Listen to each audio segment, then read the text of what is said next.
I'm still doing my best to stay out of the stores. I have not been in a store since June 30th. What's the date today?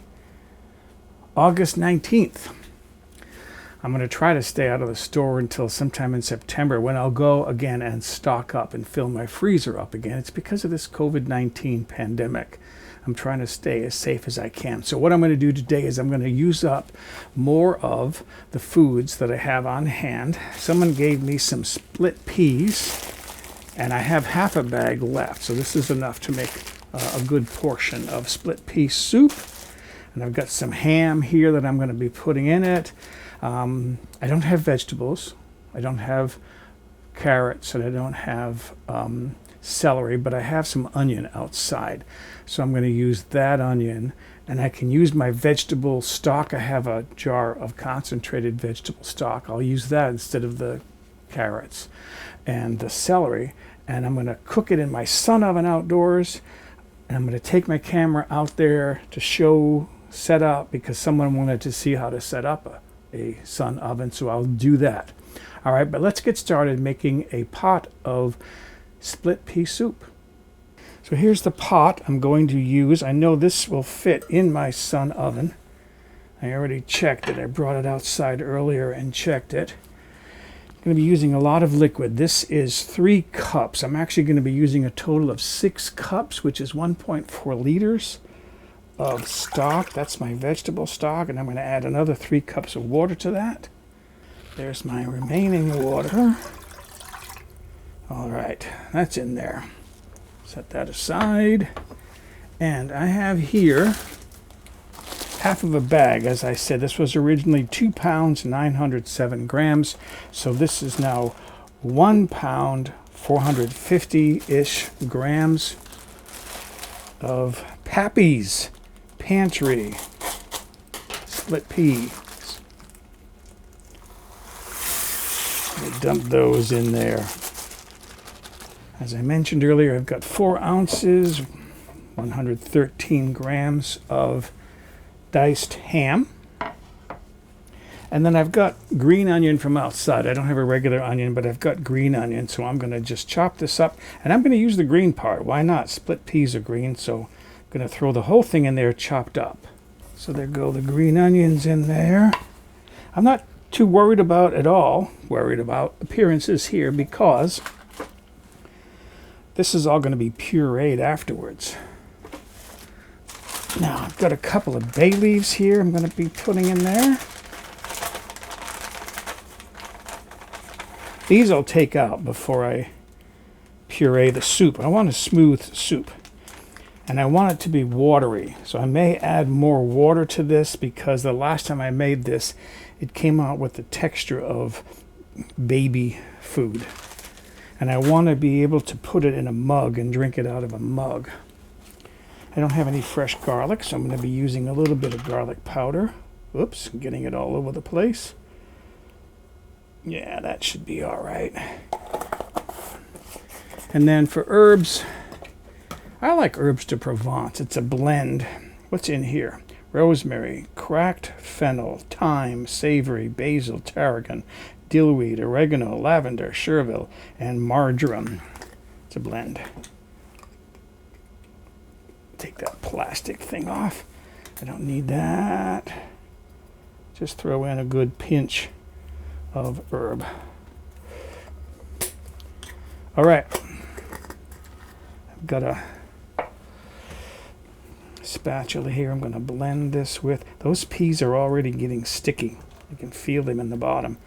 They absorb a lot of moisture. Now this will cook in as little as 20 minutes on the stove, according to that package, the bag that those peas came in. But I'm going to put them out there in the oven and cook them for at least an hour, if not a couple of hours. Once I get it up to a decent temperature, like up above, say 250 degrees, I don't have to worry about it too much, because nothing burns in a sun oven. They just cook. Anything else? Let me look at my list. Oh, and by the way, if you're hearing noises outside, they're doing some street work out there on the avenue. A couple of things left on my list that I didn't add yet. Freshly ground black pepper. Nice generous pinch of that maybe. And then salt to taste. And I'll do the salt afterwards, after I puree it. I don't like my food too salty, so the last thing I do is use the salt. All right.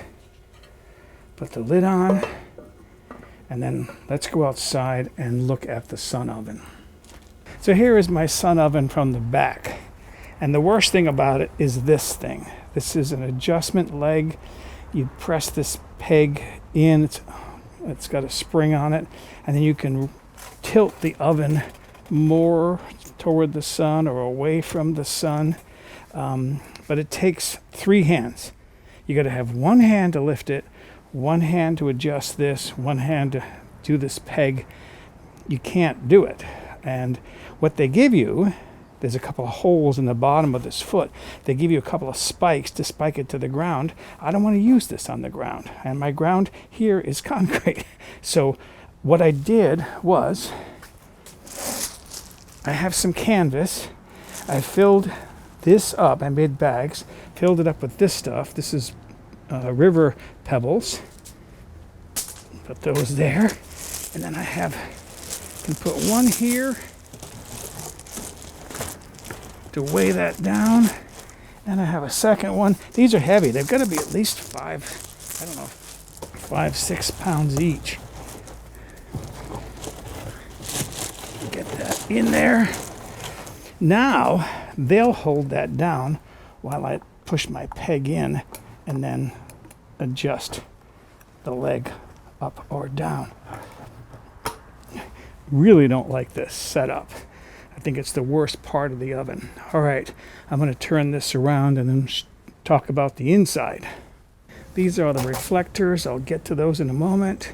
They snap down here for transporting. That's why it's got a handle on it. I'll set those up out of the way if they'll stay up. It's another problem. There's no way to hold those things up. The glass door comes with a thermometer built in, and then inside there is a swinging tray rack, so that when you tilt the oven it will swing and it'll keep the food inside balanced. I'll explain this in a minute, and I'll explain those in a minute, but meanwhile let me go in and get my food and get it set up in there. I'm going to put my soup in there on that, again, swinging tray. That'll swing back and forth. Close the glass. There are 2 latches on the side. These latches, by the way, they come completely bolted down hard for shipping. The instructions tell you to back out the screw a little bit so you can close the latches. There's a rubber seal. It's probably silicone that helps to hold the heat in. And then this little device right here, there's a notch in the reflector. So you unfold the reflector like so, and then you line up that notch with that little peg. And you really can't see it very well because it's inside, but then you turn it a quarter turn, and that locks this in place so that the wind won't blow your reflectors up, fold them and knock them down, and then you won't be cooking. Okay, I've got to line this up with the sun. There are a couple of alignment guides here for getting this aligned to get the best sun energy. So there it is, fairly well aligned with the sun. I could tilt it a little bit more, but the sun is going to move overhead, so I really don't need to. And the thermometer already is saying that it's up to 150 degrees Fahrenheit. That's about, looks like it's about 60 degrees Celsius in there. This will get up to 350, maybe even 375 degrees. Some say 400 under ideal conditions. Oh, I have to close this, latch this glass, and that'll keep in more heat. Here is my soup, my split pea soup out of the sun oven. I am wearing gloves because it's been in an oven, and it got up to nearly 300 degrees when it was aimed right. I'll just set that aside. Look at my soup here. I left this out there for longer than it needed to be, and you can see those peas have already broken up a lot. This is a good time to get these. Whew, that is hot. Hold on a second. I mean, this is fresh out of the oven, so this stuff is really hot, which indicates how well you can cook in a sun oven. There's the other one. I want to get the other leaf out. And I'm going to let this cool for a little bit before I run this through the blender to turn this into a puree. And what I'm going to do is I have a few extra in the refrigerator artichoke hearts. And I might as well just blend those right into the soup. I like having artichoke hearts in soup, and I'll just puree the artichoke hearts right into the soup. I want to draw your attention to one thing when it comes to split pea soup. This has been cooling for a while, and this is what happens. It gets so thick after a while. It turns into almost like a baby food thickness. I don't know why it does that, but that's okay. I like that because I'm going to puree this and portion it from my freezer, even though it's thick, because when I reheat it, that's when I add either water or milk to turn it into a soup that I can drink from a cup.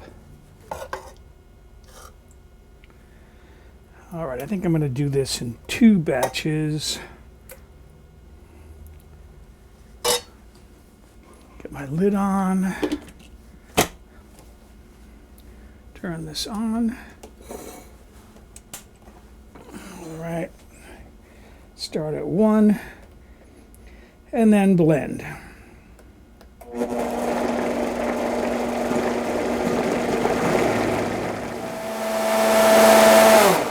That got it done. All right, I'm going to pour this into a bowl here. Oh, look at that. That looks wonderful. Where's my red handle tasting spoon?